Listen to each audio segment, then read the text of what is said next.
SDV news కి స్వాగతం. ముందుగా ముఖ్యాంశాలు.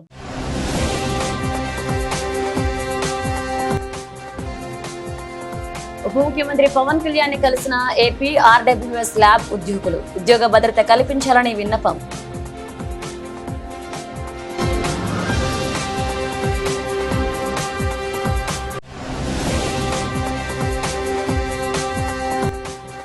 బొడమేరు వరద బాధితులను ఆదుకున్న ఏకైక సీఎం చంద్రబాబు. బాధితులకు 25,000 రూపాయల నష్టపరిహారం అందించిన ఘనత కూటమి ప్రభుత్వం అన్న మాజీ కార్పొరేటర్ రమణారావు.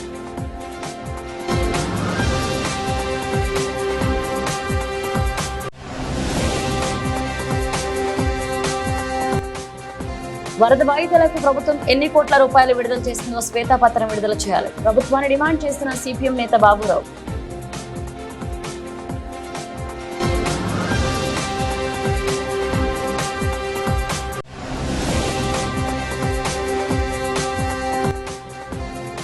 ఇంద్రకీలాద్రిపై వైభవోపేతంగా జరుగుతున్న దేవి శరన్నవరాత్రి మహోత్సవాలు. దుర్గమ్మకు ప్రీత్యార్థమైన కుంకుమ పూజను అత్యంత భక్తిశీలతో నిర్వహించిన భక్తులు. ఉప ముఖ్యమంత్రి పంచాయతీరాజ్ గ్రామీణాభివృద్ధి ఆర్డబ్ల్యూఎస్ శాఖల మంత్రి పవన్ కళ్యాణ్ గ్రామీణ నీటి సరఫరా విభాగంలో పనిచేస్తున్న internal water quality monitoring laboratory contract employees union ప్రతినిధులు ఆదివారం మంగళగిరి కేంద్ర కార్యాలయంలో కలిశారు. రాజకీయ ఒత్తిళ్లతో తమను ఉద్యోగాల నుంచి తొలగిస్తున్నారని, 3 నెలల జీతాలు ఇవ్వలేదని వాపోయారు. తమకు ఉద్యోగ భద్రత కల్పించి తమ కుటుంబాలు రోడ్డున పడకుండా ఆదుకోవాలని విజ్ఞప్తి చేశారు. ఈ సందర్భంగా పవన్ కళ్యాణ్ మాట్లాడుతూ సమస్య పరిష్కరిస్తామని, పెండింగ్ జీతాలు క్లియర్ చేసేలాగా అధికారులకు ఆదేశాలు జారీ చేస్తారని హామీ ఇచ్చారు. ఉద్యోగం ఇప్పించింది సార్, ఉద్యోగం తిరిగి ఇప్పించి ఆదుకోవాలంటూ జి సుజన కుమారి అనే దివ్యాంగురాలు పవన్ కళ్యాణ్ విజ్ఞప్తి చేసింది. కడప జిల్లా కమలాపురం ల్యాబ్ లో గత 10 ఏళ్లుగా హెల్పర్ గా పనిచేస్తున్న తనను 3 నెలల క్రితం విధుల నుంచి తొలగించారని ఆవేదన వ్యక్తం చేశారు. పుట్టుకతో ఒక కిడ్నీ లేదని, బరువులను ఎత్తే పనులు చేయలేనని తెలిపారు. ఏ ఆధారం లేని తనకు తిరిగి ఉద్యోగం ఇప్పించి ఆదుకోవాలని సుజన కుమారి వేడుకున్నారు. డిపార్ట్మెంట్ లో స్టేట్ మొత్తం మీద 118 ల్యాబొరేటరీలు ఉన్నాయి సార్. దీంట్లో 526 మంది పనిచేస్తున్నారు. ఒక్కొక్కళ్ళు దాదాపు 20 సంవత్సరాల నుంచి వర్క్ చేస్తారు. రీసెంట్ గా మన ఎలక్షన్ అయిపోయి మన గవర్నమెంట్ వచ్చిన తర్వాత ల్యాబ్ లో కొంతమంది తొలగిస్తున్నారు. అది కొంచెం వీళ్ళని తీసేసి వాళ్ళ తరపు మనుషులు పెట్టుకోమని చెప్పి చెప్తున్నారు. యాక్చువల్ గా మనకి గవర్నమెంట్ ఆఫ్ ఇండియా నుంచి లాగిన్స్ ఇచ్చారు సార్. నా పేర్ల మీద ఈఎంఐ జాబ్ కూడా తొలగించారు. నాకు తీసేచ్చే ఇబ్బంది పెట్టి సార్, జాబ్ తీసేస్తే ఏ పని చేయలేను. నా ఏజ్ 40 సంవత్సరాలు. ఆయన 13 సంవత్సరాలు సార్. నాన్న చనిపోయి 13 సంవత్సరాలు సార్. ఎవరు లేరు సార్. నేను చేసుకుంటే తినాలా, లేకపోతే లేదు. ఇబ్బంది పట్టా సార్. మీరు పని చేస్తారు హెల్పర్ గా పనిచేస్తుంది సార్ కమలాపురంలో. ఈఎంఐ కూడా తీసేసారు. ఒకసారి నేను చెప్తాను, అది ఆర్డీవీలు వెళ్తే మాట. సో నేను ఫాలోఅప్ చేస్తాను. మీరు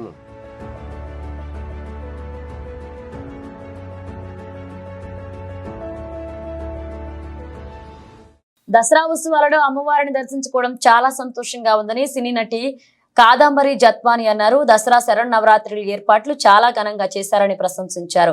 తన కేసు విషయంలో రాష్ట్ర ప్రభుత్వం రెస్పాన్స్ బాగుందని, న్యాయం జరుగుతుందని నమ్మకం ఉందన్నారు. అమ్మవారిని మంచి జీవితం ఇవ్వాలని కోరుకున్నట్లుగా చెప్పారు.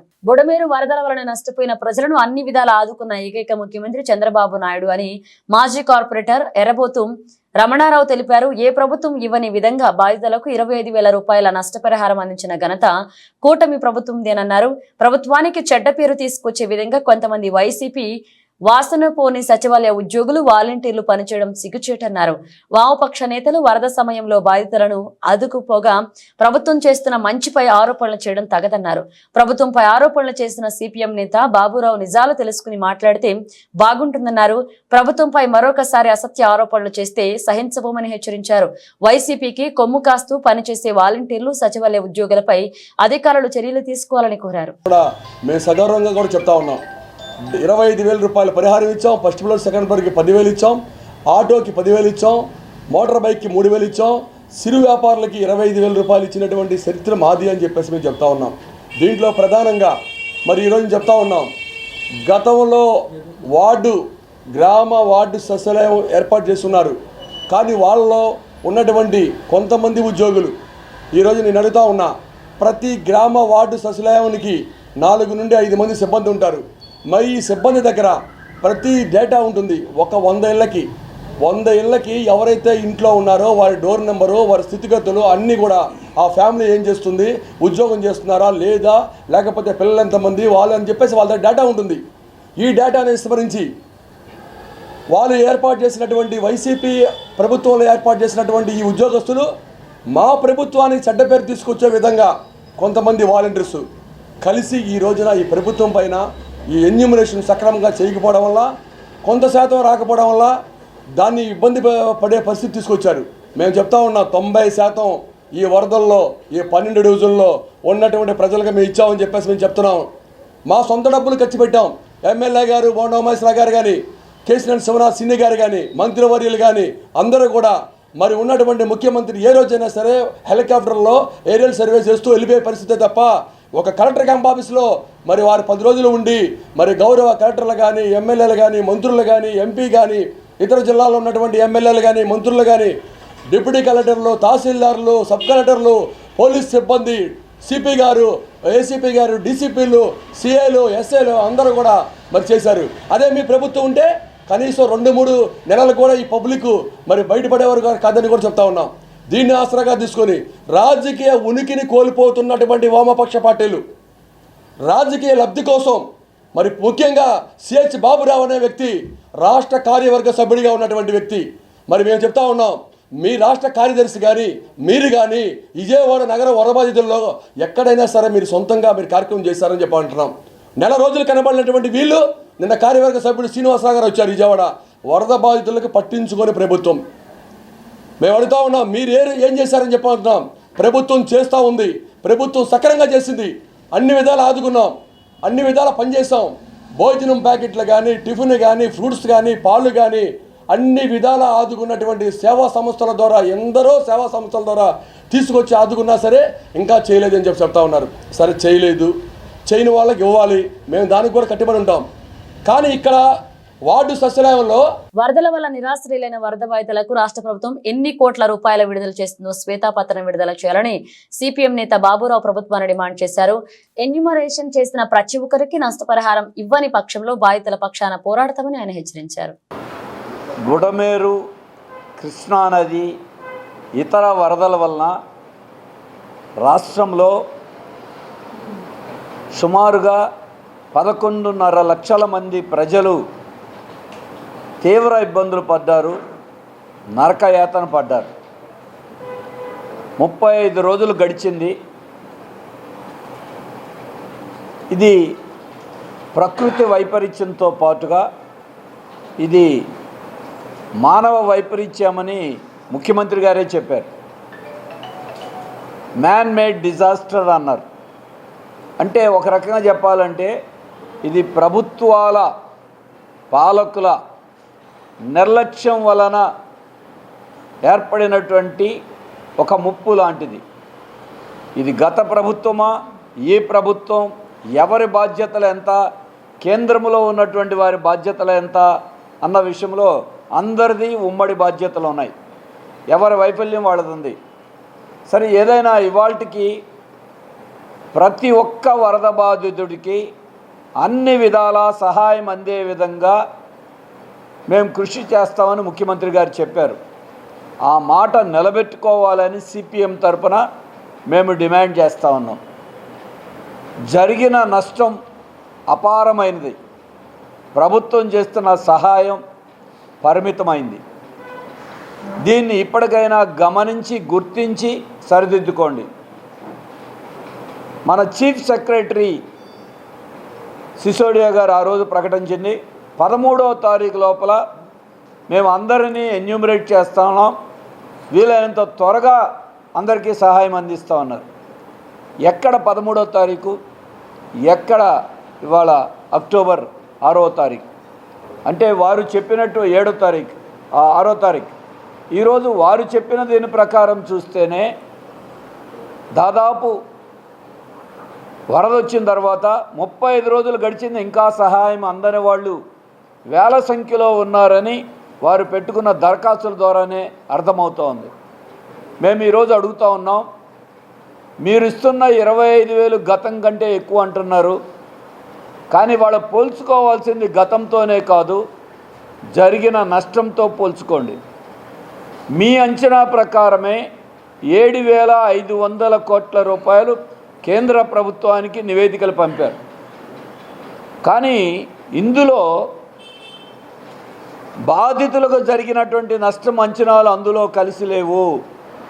ఇంకా దాన్ని చూడాలి.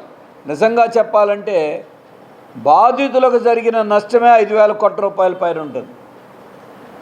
ఒక్కొక్క కుటుంబంలో 1,00,000 నుండి 10 లక్షల రూపాయల వరకు కూడా నష్టం జరిగింది. చిన్న మధ్యతరగతి వ్యాపారస్తులకి లక్షల కోట్ల రూపాయలలో నష్టం జరిగింది. దీన్ని పూడ్చాల్సిన బాధ్యత, వారందరినీ ఆదుకోవాల్సిన బాధ్యత ప్రభుత్వం మీదే ఉంది. మేము చెప్తా ఉన్నాం, ముఖ్యమంత్రి గారైనా డిప్యూటీ ముఖ్యమంత్రి గారైనా తిరుపతి లడ్డూ మీద మీరు చూపించినటువంటి ఆసక్తి, శ్రద్ధ వరద బాధితుల మీద చూపిస్తే వరద బాధితులకి న్యాయం జరుగుతుంది. స్వచ్ఛంద సంస్థలు పెద్ద ఎత్తున భోజన ప్యాకెట్లు తెచ్చారు, అవి దిగువ స్థాయి పాపం చేరటంలో యంత్రాంగం విఫలమైంది. మరి గవర్నమెంట్ ఖర్చు పెట్టింది ఎక్కడ? దాంట్లో ఉన్నటువంటి విషయం ఏంటి? ముఖ్యమంత్రి గారు దీని మీద దృష్టి పెట్టాలి. అలాగే 26,80,00,000 రూపాయలు వాటర్ బాటిల్స్ కోసం ప్రభుత్వం ఖర్చు పెట్టామని లెక్కలు ఇచ్చారు. బాటిల్స్ కాదంట్లా, కానీ ఎక్కడ 1,20,00,000 మందికి బాటిల్స్ అందినాయా? ఇవన్నీ ఏమైనాయి? అలాగే అగ్గిబెట్టెలు, కొవ్వొత్తులు, తాత్కాలిక జనరేటర్లు, ఇతర మిస్లేనియస్ ఖర్చు అంతా కలిపి 23,07,00,000 రూపాయలు వాళ్ళు వ్యయం చేశారు. దాంట్లో ఎవరికి ఎంతమందికి అందించారు ఇవన్నీ మేము చెప్పదలుచుకున్నాం. ముఖ్యమంత్రి గారు అధికార యంత్రాంగం సక్రమంగా వ్యవహరించలేదు, వృధా చేశారు. ఇక్కడ మాత్రం ఉదారంగా ఖర్చు పెట్టారు, బాధితులకి డబ్బులు ఇవ్వాల్సి వచ్చేసరికి, సహాయం ఇవ్వాల్సి వచ్చేసరికి మాత్రం కొర్రీలు పెడతా ఉన్నారు. ఇది ఏమి న్యాయం? కాబట్టే వీటి మీద దృష్టి పెట్టి ఇప్పటికైనా ఈ రకమైనటువంటి అన్ని ఖర్చులు కలిపి 534,49,00,000 రూపాయలు ఈ హెడ్స్ కింద మీరు ఖర్చు పెట్టినట్టుగా చూపించారు ప్రభుత్వ యంత్రాంగం. ఇప్పుడు ఇంద్రకీలాద్రిపై కొలువైన దుర్గమ్మ సన్నిధిలో దసరా మహోత్సవాలు అంగరంగ వైభవంగా కొనసాగుతున్నాయి. దసరా ఉత్సవాలు 4వ రోజుకు చేరుకున్నాయి. ఉత్సవాల్లో భాగంగా అశ్వయుజ శుద్ధ చవితి నాడు అమ్మవారు శ్రీ లలిత త్రిపుర సుందరి దేవి అలంకారంలో భక్తులకు దర్శనమిస్తున్నారు. భక్తులు పెద్ద సంఖ్యలో అమ్మవారిని దర్శించుకుని మొక్కులు చెల్లించుకుంటున్నారు. జై దుర్గా జై జై దుర్గా నామస్మరణతో ఇంద్రగిరులు మారుమోగుతున్నాయి. బెజవాడ ఇంద్రకీలాద్రిపై శ్రీ క్రోధినామ సంవత్సర దేవీ శరన్నవరాత్రోత్సవాలు వైభవపేతంగా కొనసాగుతున్నాయి. 10 రోజుల పాటు జరిగే దసరా ఉత్సవాలు 4వ రోజుకు చేరుకున్నాయి. అశ్వయుజ శుద్ధ చవితి ఆదివారం నాడు ఇంద్రకీలాద్రి అధిష్టాన దేవత కనకదుర్గమ్మ శ్రీ లలిత త్రిపుర సుందరిదేవి అలంకారంలో భక్తులకు దర్శనమిస్తున్నారు. పురాణాల్లో లలిత త్రిపుర సుందరి దేవికి ఓ ప్రత్యేకత ఉంది. త్రిమూర్తుల కన్నా పూర్వం నుంచే ఉన్నది కాబట్టి తల్లి త్రిపుర సుందరిగా పిలువబడుతుంది. శ్రీచక్ర అధిష్టాన శక్తిగా, పంచదశాక్షరి మహంతాద్రిగా దేవతగా వించేసి తనను కొలిచే భక్తులను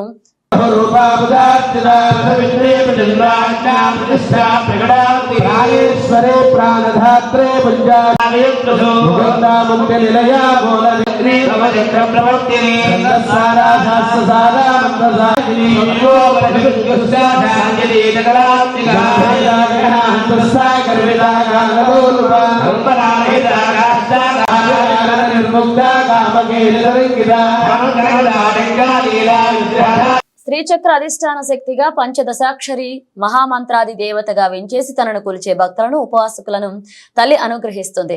లక్ష్మీదేవి, సరస్వతీదేవి ఇరువైపులా వింజమరలతో సేవిస్తుండగా చిరుమంద హంసంతో వాత్సల్య రూపిణిగా చెరుకు గడను చేత పట్టుకుని శివుని వక్షస్థలంపై కూర్చుని దేవి దర్శనమిస్తుంది. ఈ సమయంలో పరమేశ్వరుడు త్రిపురేశ్వరుడుగా, అమ్మవారు త్రిపుర సుందరి దేవిగా భక్తులచే పూజలు అందుకుంటారు. శ్రీ లలిత త్రిపుర సుందరి దేవిగా దర్శనమిస్తున్న కనకదుర్గమ్మ వారిని దర్శించుకునేందుకు వేకువజాము నుంచి భక్తుల క్యూలైన్లలో బారలు తీరారు. ఆదివారం సెలవు రోజు కావడంతో దుర్గగుడి భక్తులతో పోటెత్తింది. దుర్గమ్మ నామస్మరణతో ఇంద్రకీలాద్రి మోర్మోగుతుంది.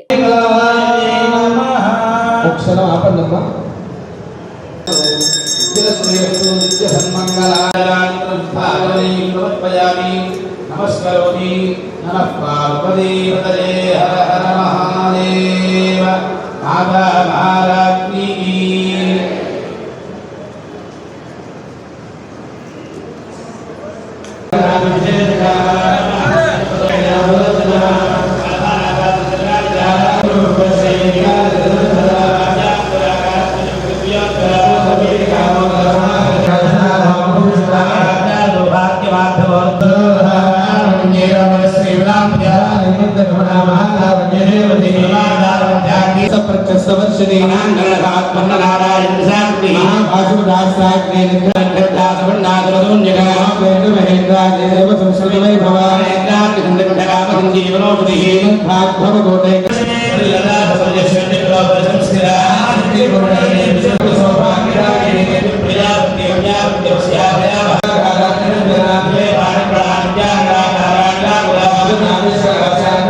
ఇంద్రకీలాద్రిపైనున్న శ్రీ దుర్గా మల్లేశ్వర స్వామివార్ల దేవస్థానం నందు దేవి శరన్నవరాత్రి మహోత్సవాలు వైభవపేతంగా జరుగుతున్నాయి.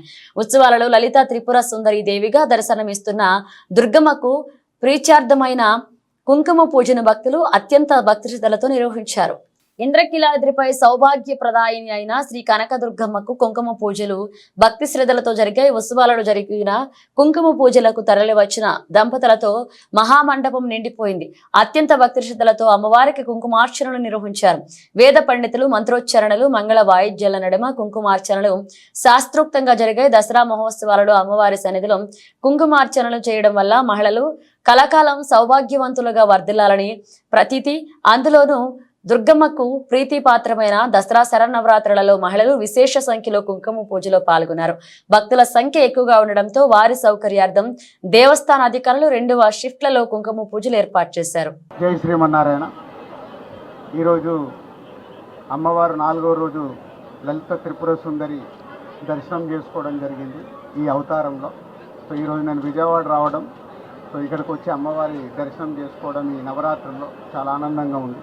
సో చాలామంది భక్తులు ఈరోజు చూస్తుంటే కింది నుంచి చాలా పెద్ద లైన్ ఉంది. ఆదివారం అవ్వడం వల్ల రోజు ఉండేలా దానికంటే ఎక్కువ లైన్ ఉందంట. నా వల్ల కొంచెం కొందరికి ఏదైనా అసౌకర్యం కూడా జరిగి ఉంటుంది. బట్ ప్రోటోకాల్లో మమ్మల్ని తీసుకొచ్చి దర్శనం చేయించిన ఈ కార్యవర్గ అందరికీ నా ధన్యవాదాలు. Thank you. దసరా శరన్నవరాత్రుల్లో మీరు విజయవాడ వచ్చి అమ్మవారిని దర్శించుకోవడం, అది మాలలో వచ్చి దర్శించుకోవడం ఎలా అనిపిస్తుంది? అదే అమ్మవారిని దర్శనం చేసుకుంటే అదే ఆనందంగా కూడా ఉంది. సో వెంకటేశ్వర స్వామి మాల ధారణ చేశాను. సేమ్ నవరాత్రులు స్టార్ట్ అయిన రోజే మొదలు పెట్టాను. 21 days చేస్తున్నాను. సో దాంట్లో ఈరోజు అమ్మవారిని ఇలా దర్శనం చేసుకోవడం నిజంగా ఇది వెరీ ఏదో అదృష్టం అంటారే, ఇలాంటి అదృష్టమైన మూమెంటే ఈరోజు నాకు. ఇప్పుడు గేమ్ చేంజర్ ఉంది. ఇప్పుడు జనక అయితే గనక ఒక సినిమా దసరా రోజు రిలీజ్ ఉంది. అలాగే నితిన్తో తమ్ముడు, అలాగే వెంకటేష్ అండ్ అనిల్ రావుపూర్ గారి దర్శకత్వంలో ఒక సినిమా ఉంది. ఇవన్నీ సంక్రాంతి లోపల రిలీజ్ కాబోతుంది. క్రిస్మస్కి అనుకుంటున్నాం. సరైన చికిత్సలు అందించడం ద్వారా సెరిబ్రల్ పాల్సీ రోగులకు సక్రమంగా నడిచేందుకు అవకాశం కల్పించవచ్చని ప్రముఖ paediatric orthopaedic surgeon doctor K Durga Nagaraju తెలిపారు. వరల్డ్ సెరిబ్రల్ పాల్సీ డే పురస్కరించుకుని ఆదివారం సూర్యారావుపేటలోని అను హాస్పిటల్స్ లో ఉచిత వైద్య శిబిరాన్ని నిర్వహించారు. ఈ సందర్భంగా జరిగిన మీడియా సమావేశంలో డాక్టర్ దుర్గా నాగరాజు మాట్లాడుతూ మెదడులోని కణాజాలం దెబ్బతినడం వల్ల సెరిబ్రల్ పాల్సీ సమస్య ఏర్పడవచ్చని అన్నారు. కండరాలు బిగుతుగాను వదులుగాను మారిపోవడం వల్ల సంబంధిత శరీర భాగాలు సక్రమంగా పనిచేయలేవని, మెదడులో దెబ్బతిన్న కణాజాలం ఆధారంగా సెరిబ్రల్ పాల్సీ రుగ్మతను 3 రకాలుగా విభజించారని చెప్పారు. రక్త పరీక్షలు, ఎక్స్రేల ద్వారా సమస్యను గుర్తించడం సాధ్యం కాదని, బ్రెయిన్ ఎంఆర్ఐ స్కాన్ ద్వారా సెరిబ్రల్ పాల్సీని నిర్ధారించవచ్చని అన్నారు. సెరిబ్రల్ పాల్సీ అనేది మానసిక సమస్య కాదని, శారీరక రుగ్మత మాత్రమేనని డాక్టర్స్ దుర్గా నాగరాజు వివరించారు. సెరిబ్రల్ పాల్సీ కారణంగా అంగవైకల్యంతో బాధపడుతున్న పిల్లలను తిరిగి నడవగలిగేలా చేసేందుకు డాక్టర్ దుర్గా నాగరాజు చేస్తున్న కృషి అభినందనీయమని కొనియాడారు. ఈ కార్యక్రమంలో అను హాస్పిటల్స్ వైద్యులు, hospital CEO Ramesh, doctor G Sridevi, doctor Visweswararao, paediatrician doctor Swetha, physiotherapist doctor Ramya, cerebral palsy సమస్యతో బాధపడుతున్న పిల్లలు, వారి తల్లిదండ్రులు, సంరక్షకులు పెద్ద సంఖ్యలో పాల్గొన్నారు. నమస్తే అండి. ఈరోజు October 6 world cerebral palsy day సందర్భంగా అను హాస్పిటల్లో సెరిబ్రల్ పాలసీ అంటే బుద్ధిమాంస లోపం వల్ల ఇబ్బంది పడుతున్న చిన్నారులకి ఉచిత వైద్య శిబిరం నిర్వహిస్తున్నాము. అను హాస్పిటల్లో గత 11 సంవత్సరాల నుంచి ఎవ్రీ ఇయర్ ఈ ఉచిత శిబిరాన్ని నిర్వహిస్తున్నాము. అంటే చైర్మన్ డాక్టర్ రమేష్ గారు సహకారంతో, సిఇఓ రమేష్ గారు, doctor Swetha madam, doctor Ramya, doctor Krishnakumari గారు వీళ్ళందరి సహకారంతో మేము రెగ్యులర్గా ఇక్కడ నిర్వహిస్తున్నాము. ఈ శిబిరంలో మెయిన్గా ఏంటంటే చాలామంది అండి సెరిబ్రల్ పాలసీ వల్ల వీళ్ళకి ఏం చేయలేము అని చెప్పి ఇంకా ఇంత సంవత్సరాలన్నా వాళ్ళ ఇంట్లో ఉంచడం అట్లా ఉంచడం అవుతుంది. ఇప్పుడు ఏంటంటే ఇప్పుడు చాలా మనకి వైద్య రంగంలో చాలా మార్పులు వస్తున్నాయి. సో ఈ మార్పుల వల్ల ఏంటంటే మనకి ఈ సెరిబ్రల్ పాలసీ నడవలేని చిన్నారులకి మనం సరైన సమయంలో చికిత్స అందగలిగితే వాళ్ళలో నడిచే కెపాసిటీని మనం పెంచగలుగుతాం. అంటే దీనివల్ల మనం చేయటం వల్ల ఈ కాళ్ళు కొంతమంది పిల్లలు సెరిబ్రల్ పాలసీ వల్ల అసలు నడవలేకపోవటము అట్లా ఉంటుంది. కొంతమంది మూర్ఛకు కూడా సరిగ్గా మందులు సరైన సమయంలో వాడలేకపోవడం వల్ల చాలామందికి వీక్నెస్ వస్తుంది. ఆ వీక్నెస్ వల్ల ఫర్దర్ సెరిబ్రల్ పాలసీ ఉంటుంది. ఈ సెరిబ్రల్ పాలసీకి మనం సకాలంలో గుర్తించి మనం ట్రీట్మెంట్ చేయటం వల్ల వాళ్ళలో నడిచే కెపాసిటీ మనం పెంచవచ్చు. ఈ సెరిబ్రల్ పాలసీ చాలామందికి ఏంటి వీళ్ళకి ఏం చేయలేను అలా అనుకోవటం కంటే సరైన సమయంలో గుర్తించడం వల్ల వాళ్ళ డే టు డే యాక్టివిటీస్ చేసుకునేలాగా మనం హెల్ప్ చేసుకోవచ్చు. సో ఈ కార్యక్రమానికి మాకు విశేష స్పందన వచ్చింది. చాలామంది రిజిస్ట్రేషన్ చేసుకుంటున్నారు. మీ అందరినీ కూడా మీడియా ద్వారా రిక్వెస్ట్ చేయడం ఏంటంటే ఈ సెరిబ్రల్ పాలసీ అనేది ఒక వ్యాధి కాదు, ఇది శారీరక రుగ్మత. దానికి సకాలంలో మనం ట్రీట్మెంట్ చేయడం వల్ల వాళ్ళలో కూడా మనం నడిచే కెపాసిటీ మనం ఇంప్రూవ్ చేసుకోవాలి. నమస్తే అండి, నేను doctor Swetha, paediatrician, Anu group of హాస్పిటల్స్లో. So every year October 6th world cerebral palsy day కింద జరుపుకుంటాము. సో ఈ సెరిబ్రల్ పాలసీ అనేది ఎందుకు వస్తుందంటే బిడ్డ కడుపులో ఉన్నప్పుడు ఆక్సిజన్ సరిగా అందకపోవటం వల్ల, లేదా మదర్కి బీపీ లాంటివి ఉండటము, అండ్ బేబీ కాన్పు కష్టం అవటం, అంటే మదర్ కాన్పు కష్టం అవటం వల్ల బేబీ పుట్టి ఏడవలేకపోవటం, అండ్ ప్రీమెచ్యూరిటీ, ఇవన్నీ కారణాలు వల్ల మనకి సెరిబ్రల్ పాలసీ వస్తుంది. అంటే బిడ్డ పుట్టిన వెంటనే ఏడవకపోతే బ్రెయిన్కి ఆక్సిజన్ అందక నరాలు అన్నవి దెబ్బతింటాయి. అండ్ కొంతమంది పుట్టినప్పుడు బాగానే పుట్టినా కూడా దాని తర్వాత ఎటువంటి ఇన్ఫెక్షన్స్, మెదడు వాపు, మెనింజైటిస్ ఇలాంటి ఏమైనా ఇన్ఫెక్షన్స్ వల్ల కూడా ఈ సెరిబ్రల్ పాలసీ అనేది వస్తుంది. సో మనకి సెరిబ్రల్ పాలసీ వచ్చిన పిల్లల్ని ఎర్లీగా గుర్తించడం అన్నది ముఖ్యం. అంటే వీళ్ళల్లో ఎదుగుదల డిఫెక్ట్స్ అన్నీ ఉంటాయి. అంటే నడక లేటుగా రావటం, మాటలు లేటుగా రావటం ఇలాంటివి ఉంటాయి. సో పేరెంట్స్ అన్నది పీడియాట్రిషియన్ దగ్గర తీసుకెళ్ళినప్పుడు వాళ్ళు గుర్తించగలుగుతారు ప్రాబ్లం ఏంటన్నది.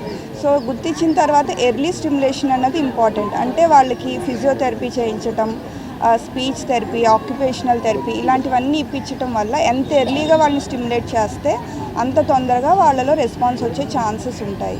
సో ఎర్లీ స్టిమ్యులేషన్ అన్న అవగాహన అన్నది సెరిబ్రల్ పాలసీ పిల్లల పేరెంట్స్కి క్రియేట్ చేయాల్సి ఉంటుంది.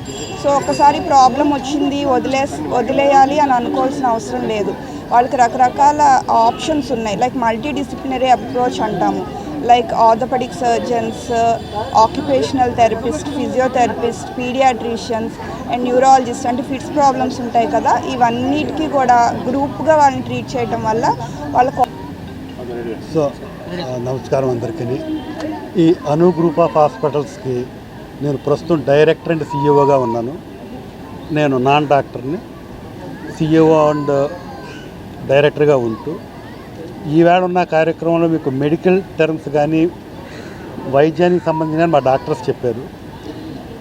ఈ కంపెనీ యొక్క సిఇఓగా నేను చేయగలిగినటువంటి కంట్రిబ్యూషన్ ఈరోజు కార్యక్రమం కంటే ఈ సందర్భంగా ఏంటంటే, దీనికి కావాల్సినటువంటి ఫండ్స్కి ఎటువంటి ఇబ్బంది లేకుండా ప్రత్యేకంగా ఒక సామాజిక బాధ్యతగా మా కంపెనీ తీసుకొని దీన్ని కార్పొరేట్ సోషల్ రెస్పాన్సిబిలిటీ అన్నవ్వండి, ఇంకోటి అన్నవ్వండి, వ్యక్తిగతంగా కూడా మా డాక్టర్స్ కానీ మా ఎంప్లాయీస్ కానీ దీనికి అవసరమైనట్టయితే ఏదైతే ఆరోగ్య సేవలో మనకి ఎన్టీఆర్ ఆరోగ్యశ్రీ ట్రస్ట్ దీని ప్రకారం ఉచితంగా చేస్తున్నారో ఇంకా ఏమన్నా బియాండ్ దట్ కనుక ఏమైనా వెళ్ళినట్టయితే ఈచ్ పేషెంట్కి ప్లస్ 10% అటు ఇటు అయినా సరే అది ఆరోగ్యశ్రీలో కవర్ అవ్వకపోయినట్టయితే ఎంతో కొంత వేరే కార్పొరేట్ సోషల్ రెస్పాన్సిబిలిటీ ఫండ్స్ నుంచి తీసుకొచ్చి ఎంతో కొంత వాళ్ళకి సాయం అందజేయాలి. కనుక డబ్బులు లేక మేము చేయించుకోలేకపోతున్నాం, ఎందుకంటే వాళ్ళు చిన్నపిల్లలు, ఈ సెరిబ్రల్ పాలసీ ఉన్నవాళ్ళు, పూర్తిగా వాళ్ళకి సహాయం అందించాలని చెప్పి ఒక దృఢ సంకల్పంతో దీన్ని తీసుకున్నాం.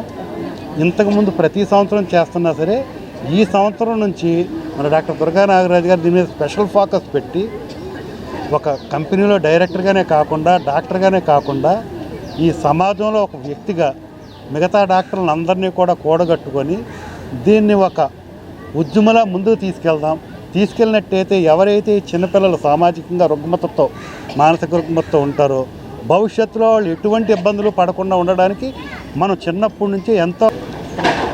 నమస్తే అండి, నా పేరు డాక్టర్ కృష్ణకుమారి. నేను చేయూత అనే పేరుతోటి ఒక రీహాబిలిటేషన్ సెంటర్ రన్ చేస్తున్నాను 20 years నుంచి. ఈ ఫీల్డ్లో ఇన్నేళ్ల నుంచి వర్కింగ్ ఎక్స్పీరియన్స్ నేను చెప్పేది ఏంటంటే, ఇందాక డాక్టర్ గారు వాళ్ళందరూ ఆల్రెడీ చెప్పి ఉన్నారు, ఎర్లీ ముందు ఐడెంటిఫికేషన్ అనేది చాలా చాలా ఇంపార్టెంట్. మా నాన్నకి మాటలు లేటుగా వచ్చాయి, మా తాతకి నడక లేటుగా వచ్చింది అనే కాన్సెప్ట్ ఇప్పుడు జనాలందరూ వదిలేయాలి. టైంకి హ్యూమన్ చైల్డ్ అన్న తర్వాత ఒక 2-3 నెలల తేడాతో మైల్ స్టోన్స్ ఎప్పుడు కూడా కరెక్ట్ టైంకే రావాలి, ఎవరైనా ఆడైనా మగైనా రూరల్ అయినా అర్బన్ అయినా. సో ఇది ముందు అందరికీ ఈ మైల్స్ అనేవి పోవాలి. నేను ఇన్నేళ్ల నుంచి ఈ ఫీల్డ్లో వర్క్ చేస్తున్నానుగా ఒక ఎక్స్పీరియన్స్డ్ పర్సన్గా నేను చెప్పేది ఏంటంటే, ఎంత ఎర్లీగా కనుక తీసుకొస్తే అంత రీహాబిలిటేషన్ సర్వీసెస్ ద్వారా వాళ్ళని మనము సాధ్యమైనంత వరకు మెయిన్ స్ట్రీమ్లో కలపచ్చు. అంటే పడుకుని ఉండే వాళ్ళని కూర్చోబెట్టచ్చు, కూర్చుని ఉండే వాళ్ళని నుంచోబెట్టచ్చు, అట్లా నెక్స్ట్ లెవెల్కి డెఫినెట్గా తీసుకెళ్ళచ్చు. చాలా ప్రొఫౌండ్ కేసెస్ అయితే తప్ప డెఫినెట్గా వీటిని మనము ముందుకు తీసుకువెళ్ళవచ్చు. ఇది అందరూ గుర్తుపెట్టుకోవాల్సిన విషయం. ఇంకోటి ఏంటంటే, ఇందాక సార్ చెప్పారు ఆరోగ్యశ్రీ దాని గురించి, దానికోసమనే నేను వాయిస్ ఇద్దామని అనుకుంటున్నది. Aarogyasri only white ration card ఉండే వాళ్ళకి వస్తాయి, అన్నీ కూడా అందులో వర్తించవు. పర్టికులర్గా సెరెబ్రల్ పాలసీ పిల్లలకి ఫేవర్ చేయడం కోసము సెంట్రల్ గవర్నమెంట్ వాళ్ళు నేషనల్ ట్రస్ట్ అనే డిపార్ట్మెంట్ ద్వారా ఒక స్కీమ్ చేశారు, నిరామయ హెల్త్ ఇన్సూరెన్స్ అని. అందులో పర్టికులర్గా సెరెబ్రల్ పాలసీ పిల్లలకి కరెక్టివ్ సర్జరీస్, అంటే వాళ్ళు మళ్ళీ నడవడానికి పుట్టుకతో వచ్చిన అంగవైకల్యం కానీ లేకపోతే పుట్టిన తర్వాత సెరెబ్రల్ పాలసీ ఏర్పడినప్పటికీ కూడాను వైట్ కార్డు కాదు, పింక్ కార్డు కాదు, ఈవెన్ హయ్యర్ అఫీషియల్ పిల్లలైనా సరే ఇది వాళ్ళకి ఇన్సూరెన్స్ అనేది వర్తిస్తుంది. ఇది ఎవరికి తెలియట్లేదు. గవర్నమెంట్ చేసినట్టు Bismillah KGN motor service centre నందు ఒక్కసారిగా చెలరేగిన మంటలు 2 కార్లు దగ్ధమయ్యాయి.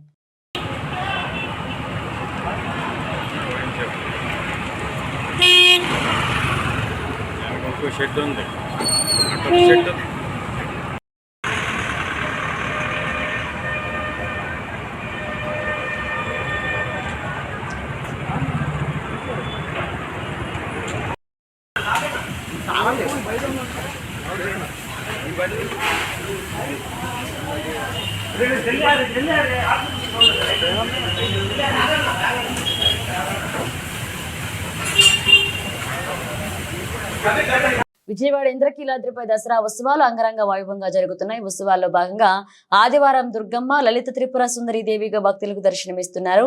ఆదివారం స్కూల్స్ కు సెలవులు కావడంతో భక్తుల సంఖ్య పెరిగింది. ఉదయం నుండి అమ్మవారి దర్శనానికి భక్తులు క్యూ లైన్లు బారులు తీరారు. ఉచిత దర్శనంతో పాటు 100, 300, 500 లైన్లు కూడా కిక్కిరిశాయి. అమ్మలను గన్న అమ్మ బెజవాడ దుర్గమ్మను లలిత త్రిపుర సుందరి దేవిగా దర్శించుకునేందుకు ఆలయానికి భక్తులు పోటెత్తారు.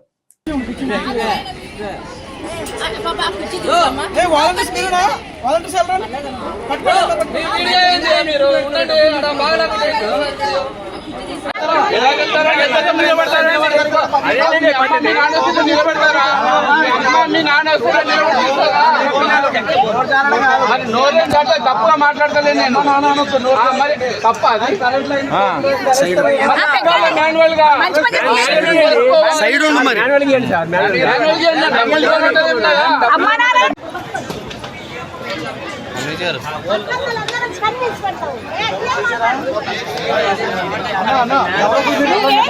బయటికి రా తమ్ముడు,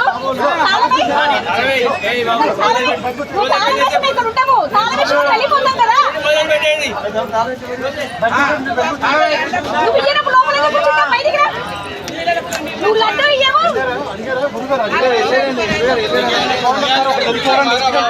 జనాలు అందరూ వెయిట్ చేస్తున్నారు కదా. పొద్దు నుంచి ఉపవాసం ఉన్నారు ముసలోళ్ళు, వాళ్ళకి లైన్లో నిల్చున్నారు కదా.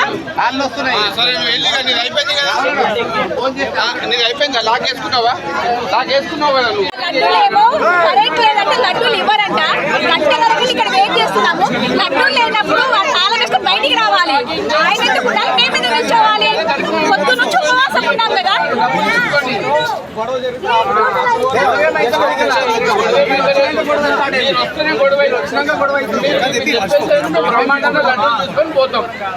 దసరా మహోత్సవాలలో ఇంద్రకీలాద్రికి వచ్చి శ్రీ లలితా త్రిపుర సుందరి అలంకారంలో ఉన్న అమ్మవారిని దర్శించుకోవడం అదృష్టంగా భావిస్తున్నానని ప్రముఖ సినీ నిర్మాత దిల్ రాజు అన్నారు. ఆదివారం మధ్యాహ్నం ఆలయానికి దుర్గమ్మను దర్శించుకున్నారు. ఈ సందర్భంగా దుర్గగుడి మీడియా పాయింట్ లో మాట్లాడిన ఆయన దసరా మహోత్సవాల ఏర్పాట్లు చాలా బాగున్నాయని చెప్పారు. ఆదివారం కావడంతో భక్తుల రద్దీ అధికంగా ఉన్నప్పటికీ ప్రోటోకాల్ పద్ధతిలో తాను దర్శనం చేసుకున్నానని తెలిపారు. ప్రస్తుతం 5 సినిమాల నిర్మాణ దశలో ఉన్నాయని, క్రిస్మస్ కి ఒక సినిమా విడుదలయ్యే అవకాశం ఉందన్నారు. తాను శ్రీ వెంకటేశ్వర స్వామి దీక్షలో ఉన్నానని, ఆ దీక్షలోనే అమ్మవారిని దర్శించుకోవడం అదృష్టంగా భావిస్తున్నారన్నారు. To all of you, today is the 4th day and I wish happy Navratri to all of Andhra. Thank you for all your support. So how is that? It's wonderful and so many lakhs of people have turned out in the festive spirit. Is this the first time you're visiting? No, I've come here before, but it's incredible as always. It's always incredible. दर्शन किए हैं और ये जो case में आपको कौन सा? I don't want to talk about the case right now, but I'm just overwhelmed. We had a very nice darshan and I'm just overwhelmed with the festive spirit of Navratri, and I just hope, I pray Goddess Durga and all her forms bestow all their blessings upon all of you and all of us.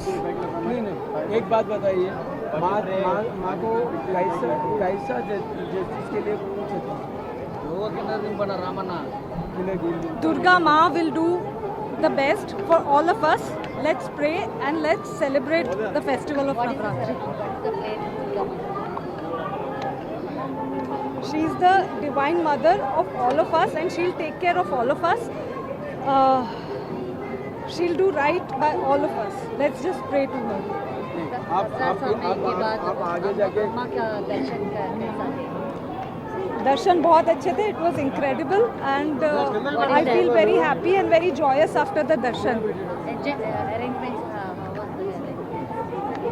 Arrangements बहुत systematic, बहुत incredible arrangements थे, and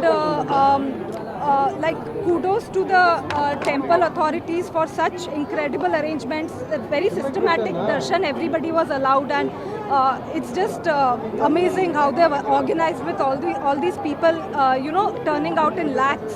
It's amazing how systematically they have arranged everything. I think all the major temples should follow the lead and arrange such systematic and speedy darshan like it's here. It's incredible. Bulletin ముగించే ముందు headlines మరోసారి.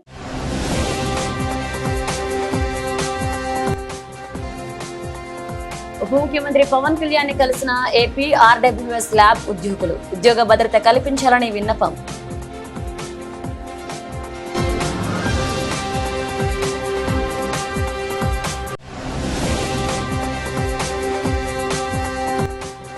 బొడమేరు వరద బాధితులను ఆదుకున్న ఏకైక CM Chandrababu. బాధితులకు 25,000 రూపాయల నష్టపరిహారం అందించిన ఘనత కూటమి ప్రభుత్వం అన్న మాజీ కార్పొరేటర్ రమణారావు.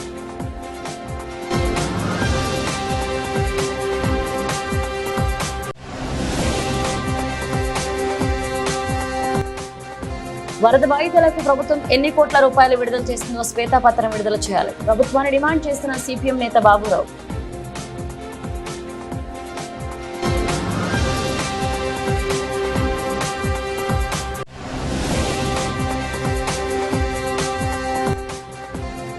ఇంద్రకీలాద్రిపై వైభవోపేతంగా జరుగుతున్న దేవి శరన్నవరాత్రి మహోత్సవాలు.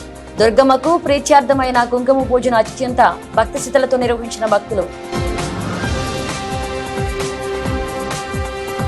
ఇవి బులెటిన్ అప్డేట్స్. మళ్ళీ కలుద్దాం.